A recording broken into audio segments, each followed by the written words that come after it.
નમસ્કાર મિત્રો, આજે આપણે વાત કરવા જઈ રહ્યા છીએ એક એવા પવિત્ર દિવસની જે જ્ઞાન, શ્રદ્ધા અને સમર્પણનો પ્રતીક છે, ગુરુ પૂર્ણિમા. ભારતીય સંસ્કૃતમાં ગુરુનું સ્તર ભગવાન કરતાં પણ ઊંચો માનવામાં આવે છે. ગુરુ બ્રહ્મા, ગુરુ વિષ્ણુ, ગુરુદેવો મહેશ્વરા. આ શ્લોક માત્ર શબ્દો નથી, પણ ગુરુના મહિમાનો સકારાત્મક અનુભવ છે. ગુરુ પૂર્ણિમામાં એક માત્ર તહેવાર નથી, એ આપણા જીવનમાં આવેલા દરેક માર્ગદર્શન માટે કૃતજ્ઞતા વ્યક્ત કરવાનો અવસર છે. ભલે એ શિક્ષક હોય, માતા પિતા હોય કે જીવનને બદલતી કોઈ એક વ્યક્તિ.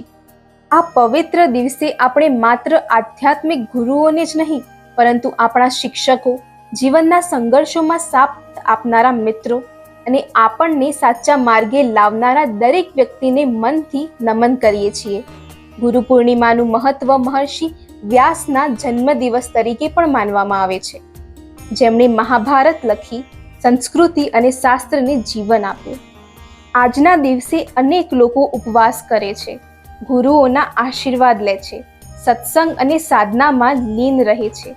બૌદ્ધો માટે પણ આ દિવસ વિશેષ છે, કારણ કે ભગવાન બુદ્ધે પોતાનો પહેલો ઉપવાસ આજના દિવસે રાખ્યો હતો. ચાલો ગુરુ પૂર્ણિમાના પાવન અવસરે આપણે બધાએ સંકલ્પ કરીએ કે જ્ઞાનને માત્ર પ્રાપ્ત નહીં, પણ તેને જીવીશું પણ.